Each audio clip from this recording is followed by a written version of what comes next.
Cheers, Matt. Hi, Joe. Hope you're going well, mate. I guess the boys have flown into Doha, but you weren't in Doha the last time they were here during the World Cup. What do you make of the joint? Yeah, we've only been here a short time, but no, mate, the hotel is beautiful. I'm sure you might have seen some of the pictures on arrival, but it's a nice hotel that we're staying in. It's very luxurious, so no, it makes the experience pretty nice. But outside of that, I haven't seen a whole lot yet. Just a training ground. So hopefully on a day off can explore Doha a little bit more. I expect you've got to thank you to Bo and Kate for that. But looking ahead, the boys, you're getting ready. You've had the final warm-up game against Bahrain. Is it feeling very real now? You know, India looms in the next few days. Is there a sense of even greater anticipation in the camp? Yeah, definitely. I think upon our arrival as well into Doha here, it's definitely become a lot more real for myself, especially, being in Abu Dhabi and preparing for Bahrain. And yes, I guess it is technically a friendly, although we don't look at any game as a friendly. They're all fixtures that we, have full focus on. But arriving here in the welcome ceremony yesterday, arriving into the hotel and just the feel amongst the hotel here now, we have, a lot of the Socceroos messaging from room to room and through the corridors. So it's become very real now that we're here for the Asian Cup and to do a job. So it's really exciting and looking forward to it getting underway. Might come to you, Marco. G'day, Joe. So you played the other night. Kept the clean sheet. What are you hearing about Saturday in terms of Matty Ryan and whether you might be playing or not? Look, mate, I haven't had anything promised to me. I'll say that. My full focus is on, my output and my attitude the next week. And at the end of the day, the selection and Matty's fitness I can't control. I'm looking forward to doing a job and putting 100% effort in for my country, in what capacity that is, whether it's on the field or on the bench. I'm not entirely sure, and I'm sure I'll get more of a clear picture as the week progresses. But my full focus is on just giving 100% to my country. And that starts with training and preparation to help the boys and the team and whoever is playing in goal, against India on Saturday. And mate, how did that experience the other night compare to your first cap? Like obviously you won the other night and kept the clean sheet. Was there much sort of difference in how you were feeling before the games? Yeah, probably a little bit different. It was definitely a lot quieter than my first game, so a little less action down my end. But no, I'd be lying if I was saying I wasn't nervous. It was definitely some nerves there, and probably the first 20 to 30 minutes, I was maybe not as settled in the game mentally as I would have liked to have been. But as it progressed and I got a few more touches, and definitely in the second half, I felt really quite comfortable and was pleased with the actions that I had. So although there were few and far between, but it was another fantastic opportunity, and mate, it's 2 more caps than I ever thought I would have got. So I was loving every minute out there, and looking forward to hopefully a few more. Alex, might come to you now. Hey Joe, so if you are sort of called upon for that first gig on Saturday night, do you feel ready to do a job for the country? And I suppose alternatively, how exciting is it if you are to be called upon for an Asian Cup like that? Oh, 100%. I'm ready to go, mate. There's 2 sides of the coin for me that why I'm here. I'm here firstly because of my performances that I put in for Adelaide, and I sort of have to believe in myself. I'm here for a reason. I've been picked for a reason. I'm also here to learn and develop. I've got 2 fantastic experienced goalkeepers in Matty and Lawrence that I'm working with, along with John Crawley, who I'm just able to be a sponge and just ask them questions and learn off them.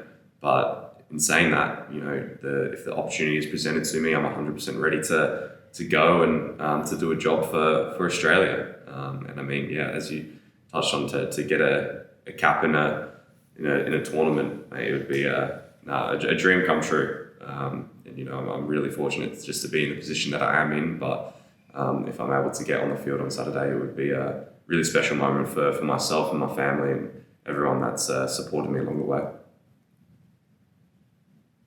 Alex, follow up from you. Okay, Luke, we'll come to you. Hey Joe, hope you're well, mates. We played the other night. Just wondering, you touched on it there, just taking a little while to get settled in games. Is that a challenge of sort of playing against some of the teams like India and Syria, for example, where you may not get a touch for a while and all of a sudden you've got to pull off a save from a near post deflection like you did and you have to be ready? Look, I probably would say it was more to do with myself being a little bit nervous for another cap for my country and less so the game itself.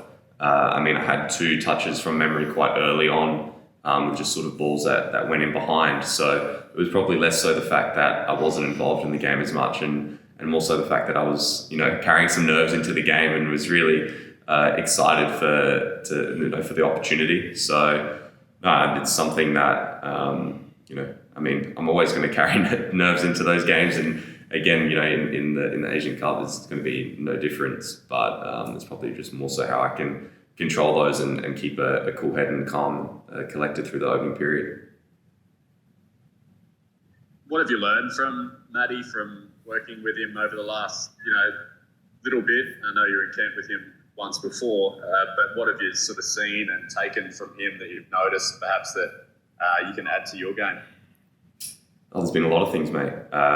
Technically, in goalkeeping sense, it's a position that everyone does slightly differently. So it's really refreshing to work with new goalkeepers and watch their styles really closely and get to see it firsthand of, the way they set for shots and just the way they deal with different shots. I won't bore you with the technicals, but I guess playing out from the back as well, Matty is someone who is superb with his feet, Lawrence as well. So, being able to see the distribution, the way he can execute with both left and right foot is amazing. And then just the day-to-day as well, Matty is someone who's a superb professional and really looks after himself on and off the field. So it's been, over the course of the last few camps, being able to see him up close and ask some questions about his routines and the way he goes about things. It's really motivating for me, and he's someone that's been playing at the highest level, at a high level for a number of years now. I'm not sure when he broke into the national team setup, but he's been Australia's number 1 for most of my junior career, now into my senior career. So he's someone who has a wealth of knowledge and experience, and I'm enjoying learning off him. Tom? Yeah, hi Joe. Just touching on that one, what you've been learning from Matt. He's done a lot of work in his career about learning to deal with the pressure, with mistakes, with staying calm, that kind of stuff. What are your routines? How do you actually force yourself to get beyond the nerves and settle into a performance? For me, I just like to, the nerves I see is just energy. I think it all comes down to your perspective and the way that you feel those nerves, and are you, I guess, scared by them, or do you, sort of dive in head first and just enjoy the moment. For all games at club or with country, I feel those nerves and I just see that as excitement. I know that if I have that sensation that I'm ready for the game, that my body is ready to go and mentally I'm ready to perform. And that at the end of the day, the performance means something to me, the game means something to me. And, I have a real sense of pride in the way I go about things. So having that nervousness going into a game is exciting for me, and I like to just try and tell myself that's just energy, that's an extra bit of speed or extra bit of power or a bit slightly quicker reaction time because I'm on edge and ready to go.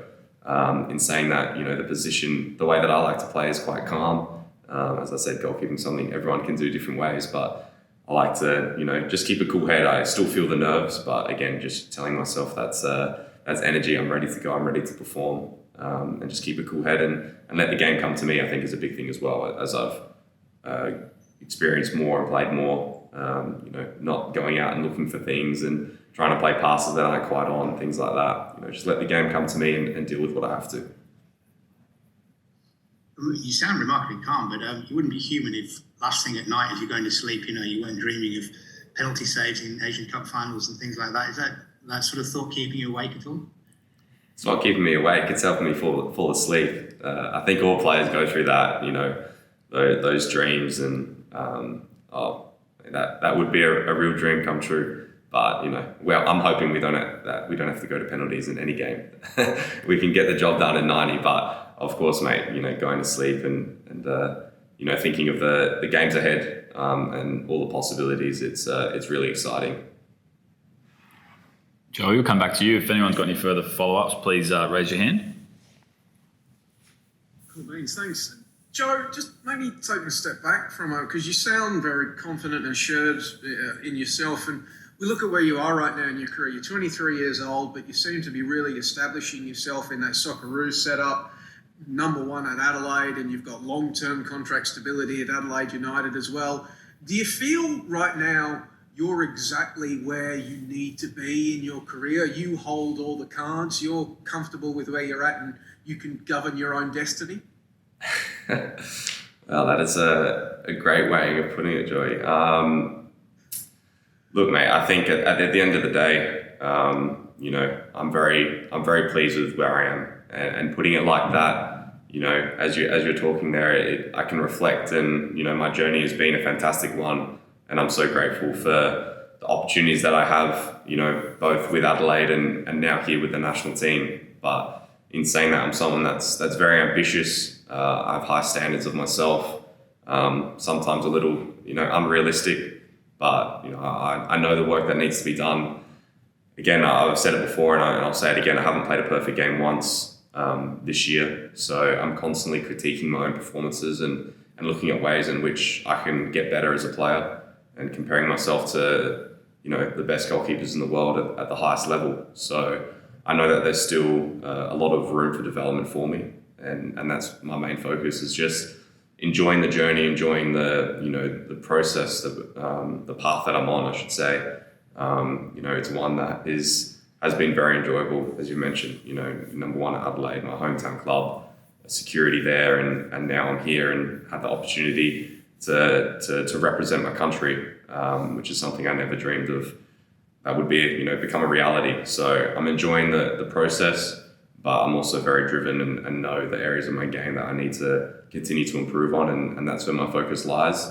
And when I get the opportunity to step onto the field and play, I know that I've done the work, and at the end of the day, the performance I put out, I can relax and go and enjoy it, and that'll take care of itself. Luke, over to you. Oh, sorry, Joe, I'll come back to you. No, I just got two questions, if that's all right, Matty. The first one is, is Matty still training in the face mask, Joe? And how's it been going with him? Have you seen him been training? Is he sort of at full flight, or where would you sort of put him? Yeah, he's still got the mask on, mate. No, it's Matty's sharp. Matty's very, very sharp. I think he probably had 1 or 2 weeks. He went back to Australia through the sort of Christmas break that they have in the Netherlands, and obviously with the injury as well, but mate, sharp as ever. For me, if I had 1 or 2 weeks off like that, I definitely wouldn't be as sharp as he is coming back in. But yeah, mate, he looks superb. He looks ready to go. So yeah, I mean, we've got still 4 or 5 days of training now before the first game, so I'm sure the sharpness will continue to improve from him. And just the second one, we saw the great vision of you guys arriving at the hotel.